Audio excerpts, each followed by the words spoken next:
కూడా మన వార్తని అన్ని జిల్లాలకి తీసుకెళ్ళి గట్టిగా సపోర్ట్ చేసి ప్రతి ఒక్క రిపోర్టర్ కూడా మన సార్ దృష్టిలో పడి ఇంకా మండలాల్లో రిపోర్టర్ కూడా జాయిన్ చేసి మన సంస్థకి న్యాయం చేస్తుందని కోరుకుంటున్నాను.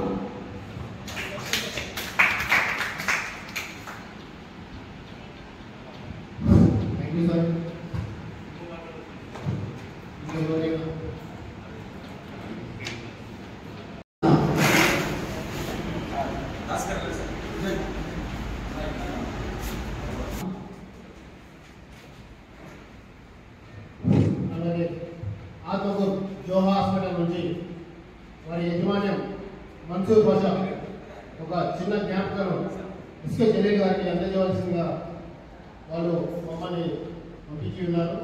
దయచేసి ఈ జ్ఞాపకం తీసుకోవాల్సిందిగా కోరుతున్నాం సార్. వారి జ్ఞాపకం అందించాల్సిందిగా రిక్వెస్ట్ చేస్తున్నాం.